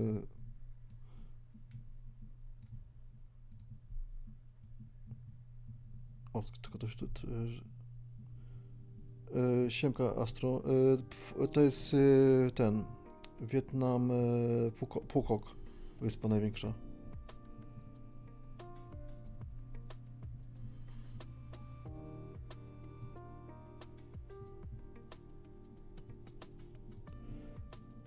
Wiesz co, ja objechałem całą Tajlandię, 4 razy byliśmy motorem i tutaj tę wyspę, więc ogólnie powiem szczerze, że ja tam nie miałem problemów nie wiem, z obsługą motoru, czy tam jazdą jakoś. Naprawdę, kurczę, dla mnie to nie był żaden problem, nie? Ale no są ludzie, którzy się boją i wiem, że ciężko im. O, siemanko, Łukasz jest jeszcze. Cześć. Już zaraz będziemy kończyli, bo już po 3 godziny, ale odpowiem ci takiego spontana trochę, bo mam wolną chatę właśnie z Wietnamu, Phuoc.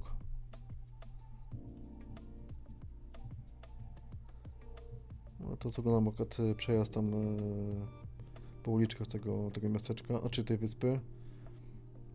No tu już dojeżdżamy właśnie do centrum jakby głównego tej wyspy. No tu już się zagęszcza ten ruch.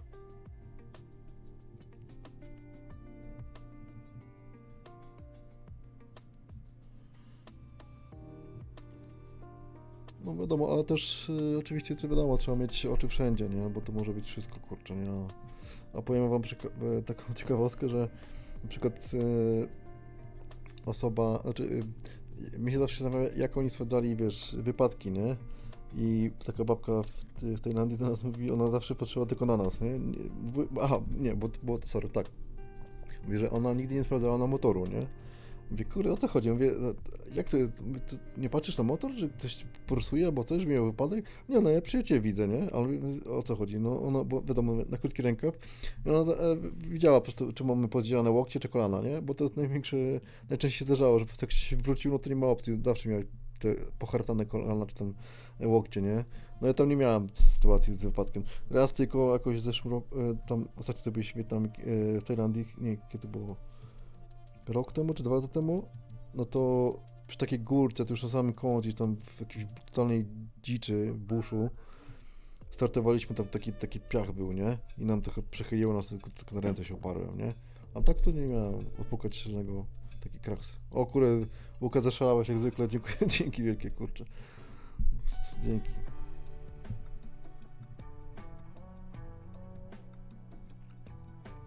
Z Łukaszem robiliśmy zdjęcia ostatnio, jego fury. Petarda, furka.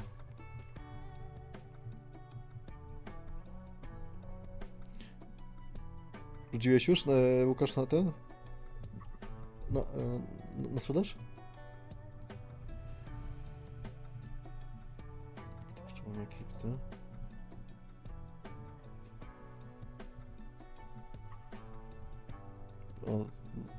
Okej, fajnie, że się podobają, bo zawsze ja mam tak, wiesz, że... Rzucone, okej.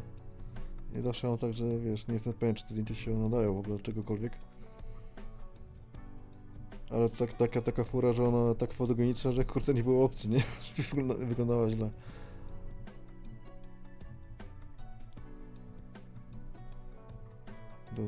Niech się sprzedaje. Ale powiem ci, tak jak z tym, tak jak przeglądałem te zdjęcia potem, to on wyglądał przez to zabudowanie jak takie te kurde cruisery, te Toyoty, te takie właśnie terenówki, nie? Albo Land Rovery. Dzięki.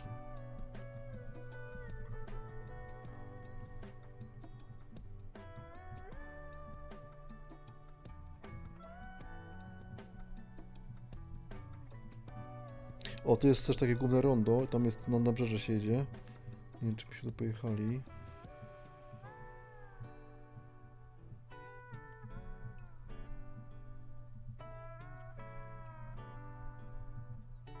No i tak ogólnie to wygląda, nie? No wszystko... Tu jest jakby największe takie miasteczko, znaczy centrum główne tej wyspy. Tu się najwięcej dzieje tak naprawdę, nie? Jeżeli chodzi o turystów. Tam dalej na obrzeżach to jest wszystko kurorty, jakieś resorty i tak dalej. I tam te miasteczko, o których mówiłem na początku, czy ten Grand, coś tam i ten drugi, który tam jakby rywalizują między sobą, nie? Bo ja na początku mówiłem, jakby opowiadając, zaczynając o tej wyspie, że wyspa ma dwóch właścicieli, jakichś bogaczy i oni między sobą rywalizują, jeśli chodzi o atrakcje, nie? I tam obaj mają jakby takie miasteczka, które są kopią miasteczek, elementów takich z kultury naszej europejskiej, nie? I tam, mówię, do dwóch Chińczyków przyjeżdża i jakby nie mają, no to jest tak, że oni po prostu nie podróżują aż tak bardzo do Europy, co niektórzy, no wiadomo, to też jest kosztowe, więc oni przyjeżdżają do takich właśnie miejsc jak tutaj na Poko. To jest największa, to ogólnie z tego co tam mówili, to jest raz, że największa wyspa w Wietnamie, a dwa najbardziej turystyczna. Tylko to mówię, to było akurat po pandemii, pół roku po pandemii i jeszcze wtedy właśnie dopiero się otwierały granice, jeśli chodzi o Chiny. O, jest ten to właśnie nabrzeże całe, te główne. Tu mnóstwo tych stateczków stoi i wieczorami się dużo dzieje, nie? Postawiane są te stragany, takie dodatkowe. Myśmy pamiętam, że wtedy przyszliśmy, takie było święto, a i tutaj właśnie za tym hotelem, co teraz go widać po lewej, ten biały, rozstawiają jakąś scenę taką, bo taki festiwal jakiś rzeźnicki z taką jakąś stochniawą, nie? Nie byliśmy jakby na nim, ale przychodziliśmy do tego, tak naprawdę tam było konkretnie, ale na drugi dzień kompletnie nic nie było na tej plaży, nie?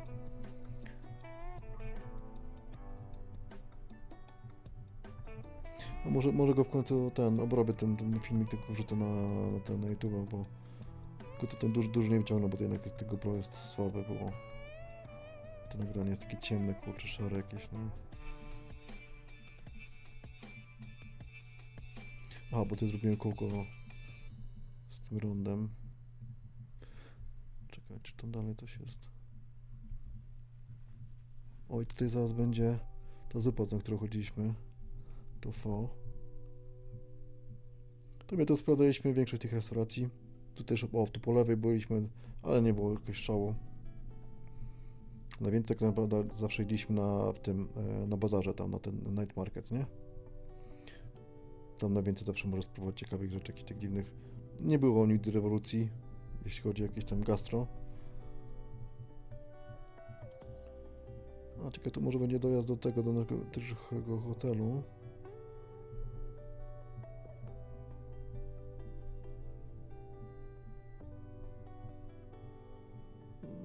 Jak mówię, jak ktoś ma tam ochotę tam wyskoczyć na taki tydzień, to jak najbardziej. Jest spoko. No i to już powtarzam któryś raz, ale jeszcze jak ktoś kocha owoce morza, to jest raj, nie? Owoce morza i pochodne jakieś żyjątka. Nie, w polskiej kuchni nie widzieliśmy w ogóle, nie? Nie ma opcji. No, może jacyś Polacy tam będą, bo to jest dość świeży kierunek, jeśli chodzi o nas. Ale nie tego nie spotkaliśmy. Czekaj, co to jeszcze jest? A, to jest ten Grants. O kurde, nie wiedziałem, że ją te filmiki.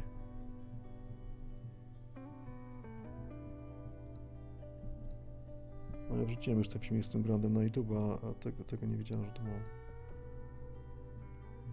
Myślę, że tam właśnie takie jakby allegation, nie?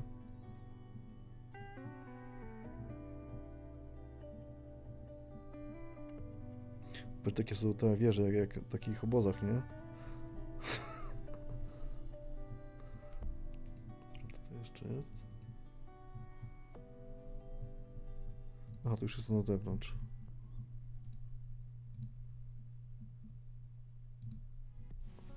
Aha, to akurat wróciłem do filmiku. Tak, to były jakieś tam foteczki. Czekaj, co to jeszcze jest? To już chyba było. O, to nas burza taka złapała, kurczę, konkretna. Widzieliśmy takiej restauracji, takiej dużej. I kurde, było paskudne było jedzenie, nie?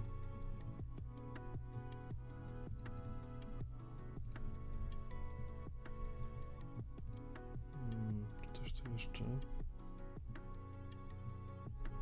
Tu już widzę wszystko.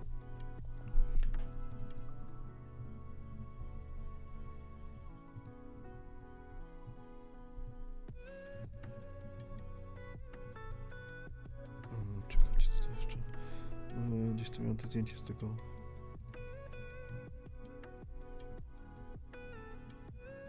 O, to jest widok z naszego hotelu. To jest basen taki typu tego... Jak to się kurczę nazywało?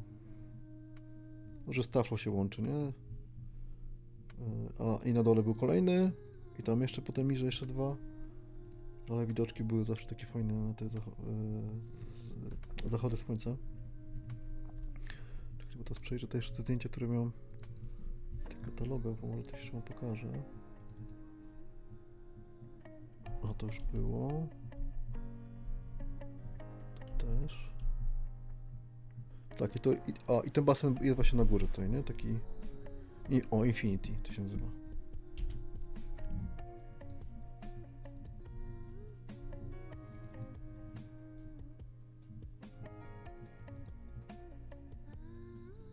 A to też już widzieliście w sumie. Dobra, bo w sumie nie wiem, czy...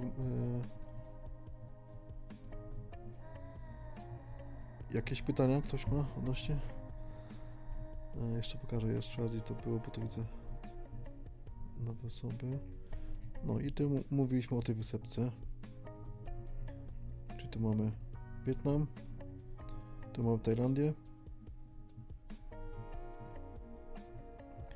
I tak naprawdę o Tajlandii jeszcze możemy tego się pogadać, bo no tu jest więcej do pokazania. No myśmy tak naprawdę cało to jeździli. Tutaj robiliśmy Bangkok, tam tutaj też taka wysepka była Koh Chang. Bo tutaj było Koh Chang. 5 km się z tego co pamiętam się jechało. 5 godzin, sorry. Koh Chang.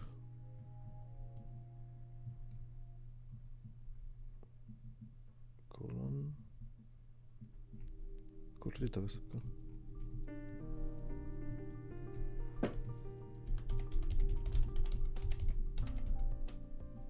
Chang. To było Koh. Tak, i to się jechało i promem potem. Aha, to na jeszcze wyżej, niżej było. Czyli tutaj jest, nie? I autobusem można jechać, albo tam cokolwiek na ten, do tego, na tę wysepkę. No bo super, ogólnie jest tak, trochę wiem, że odbiegam jak zwykle od klimatu, od tematu głównego, ale polecam wysepkę, naprawdę. Myśmy byli wtedy, nie pamiętam, czy to był trzeci raz, czy drugi, myśmy tu byli w tym regionie i kurde, tak lało, jakieś były takie, od Malezji ciągnęły jeszcze, bo to był jakoś koniec października, od Malezji opady były, jeszcze się trzymały, kurczę, to po prostu lało w tym regionie. I tu w sumie przyjechaliśmy żeby zobaczyć ten, jak on się nazywa, ten park narodowy,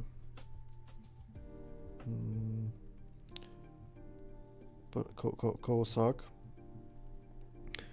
No i kurczę, mieliśmy tam chyba jedną nockę i lało cały czas, wiedzieliśmy, że no nie ma co, więc pojechaliśmy tutaj na te wysepki i tam spotkaliśmy taki, no ale to już spadało. I spotkaliśmy tam Polaka i on mówi, że właśnie przyleciał z Koczanga i tam jest piękna pogoda, nie? No to my kurczę, na samolot do Bangkoku, autobus i była petarda, nie? Tam jest tak zrobione, że ta wysepka, nie wiem jak jest teraz, ale ona była jakby zagospodarowana tylko z jednej strony. Jakby to nabrzeże było zagospodarowane, tak? Czy to drugie? Najwięcej działo z tej strony i fajnie, bo się tutaj brało skutery i jechaliśmy dookoła wyspy. Może to już jest zrobione, nie wiem, ale... Czekajcie, to wyspa nie. Nie, no tak, to jest... To było tak, że jeszcze droga nie była skończona, że się jechało... Nie pamiętam, czy to było z tej strony, czy z drugiej, powiedzmy zakładam, że dojeżdżało się tutaj.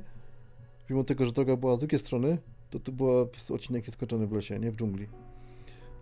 I potem myśmy w jakimś takim spa mieszkali, było mega tanio. Gdzieś chyba tutaj. Gdzieś w tym regionie chyba. Takie fajne, takim naturalnym, takim jakimś dżungli, które spa. I tu jest mega było fajnie. A pokażę wam jeszcze filmik z tego Kaosak, tego parku, o co mi chodziło w ogóle z tym. Bo w Kaosak jest taki park narodowy, gdzie jest takie wielkie jezioro i ono jest sztucznie stworzone. Czekaj, to gdzieś będzie, ja to wrzucałem. O! Odpalę wam filmik może.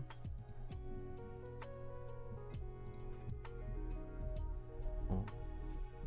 Ciszę. Nie, ja go puszczałem na którymś live'ie.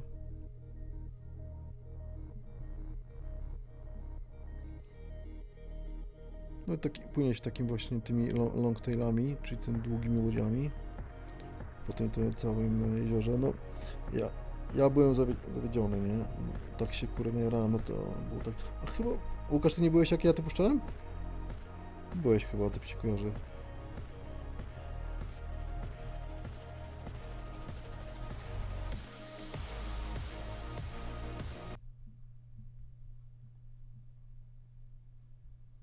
Czekajcie, sorry, kurde. A, nie byłeś. Jakoś mi się kojarzyło, że chyba byłeś jak opuszczałem to.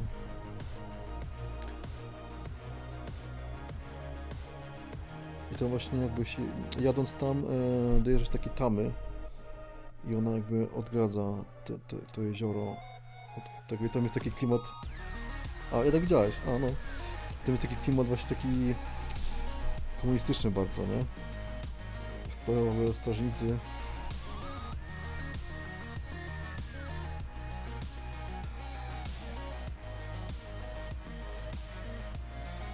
Tam się wpływa, tam jest taka jaskinia, do której się wchodzi na tej wycieczce. No ładnie, nie, fajnie, ale no my spodziewałem się czegoś jakoś, nie wiem, czegoś nie wiem.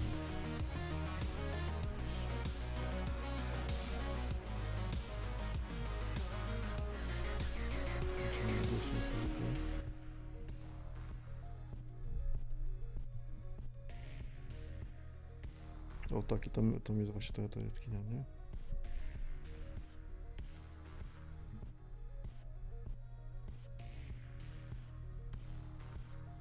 Tym bardziej u nas to było to, że raz już tam pobyliśmy i nie wypaliło, a teraz specjalnie tam pojechaliśmy i kurczę.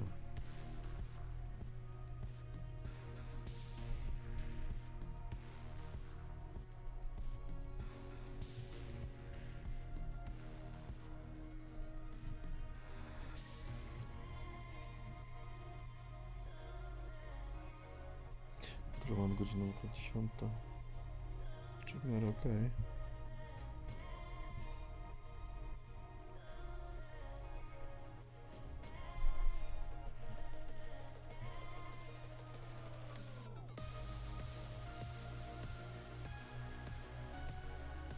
Taki bungalow. Dobra.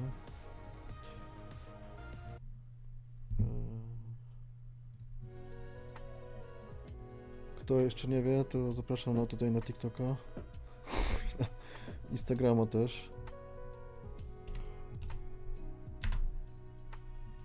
To mówię też jakby do osób, które są na YouTubie. Na Instagramie też jest sporo rzeczy, które wrzucam na bieżąco. Jeżeli ktoś nie wie, to kto ja tu jestem, w ogóle to jestem pilotem Honda Travel. Organizujemy wyjazd na Norwegię, Islandię, zorze polarne i tak dalej, więc zapraszam. Na pewno coś ciekawego można wybrać. Teraz, kurczę, dzisiaj się okazało, że Wizz Air zmienił trochę o jeden dzień loty na majówkę. Się okazało, że bo to był termin 30 kwiecień i 6 maj, nie? A się okazało, że teraz jest lot 29. Dzisiaj, kurde, musiałem to zmieniać. Ale jak coś zapraszam, na majówkę praktycznie grupa już jest prawie, już można powiedzieć, że jest potwierdzona. YouTube'owcy, zapraszam też na TikToka, tu prowadzimy też live'y, takie spontaniczne, bo też jakby tu możemy trochę więcej, nie mamy banów, a znowuż na YouTubie różnie bywa i tutaj po prostu odpalam czasami sobie i rozmawiamy sobie, bez jakiegoś tam, bez jakiejś spinki, nie? Czy coś jeszcze chciałem pokazać? Czekajcie, że potem, bo przeważnie jest tak, że się odłączamy, potem zapominam o czymś. Kurczę, gdzie to jest znowu położone? To był mój kanał. Gdzie on jest? Jakieś macie pytania? Coś? Jak w ogóle weekend? Bo ja, kurczę, nie wyspany, bo wczoraj miałem granie do 3 w nocy. To zanim zjechałem do chaty, to już była 4. Czekajcie. Twoje filmy? Bez sensu. Kurczę, ten YouTube ciągle coś zmienia.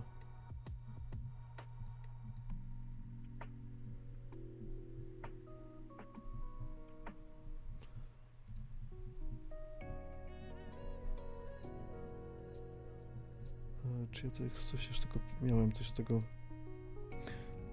Puko, ale chyba nie, bo nie wydaje mi się, żebym coś montował. No to mówię, mało nagrywałem tak naprawdę filmów.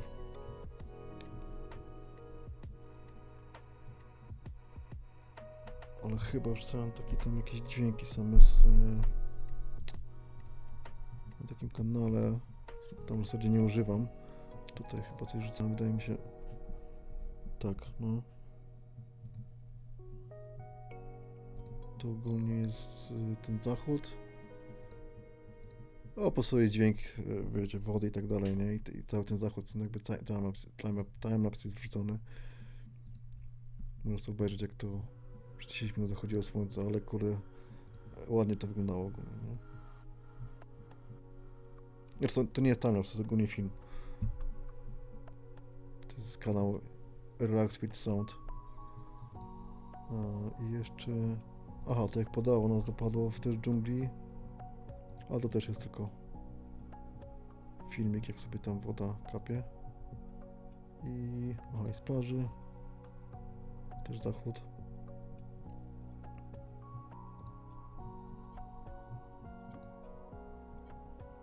Jeszcze była Onda Photos, nie Travel.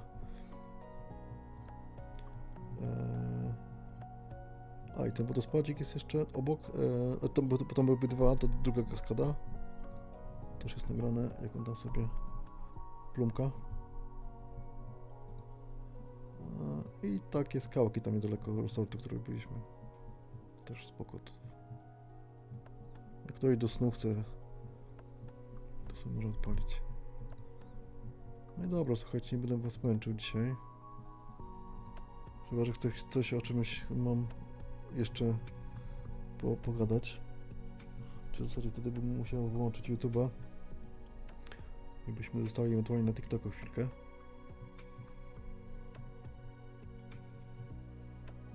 Nie ma chęci.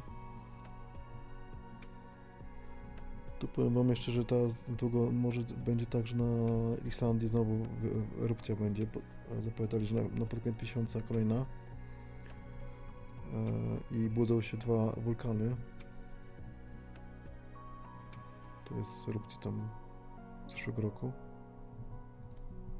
Jak lawa zalała budynki.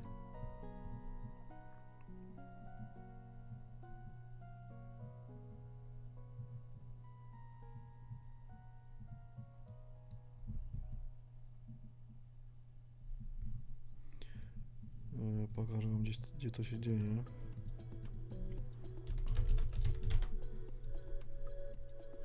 Ogólnie erupcję mamy aktualnie od 3 lat tutaj, w tym regionie. A teraz budzą się tutaj dwa.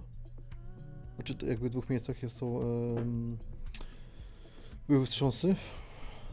I sorry, zmuchałem mikrofonu. I tutaj się budzi wulkan. To taki punkt biały to jest wulkan. To jest jakby przechodzi, tutaj jest płyta tektoniczna przez ten region i ona no i jest tak, że lawa idzie, znaczy magma idzie do góry i ona się przebija przez ten, dlatego są wstrząsy. Jak tutaj walnie, i ostatnio były roztopy przez to. Takie polodowcowe, nie? Tutaj po prostu woda schodziła z lodowcu i zalewała tutaj cały tą drogę. Z takich nowości.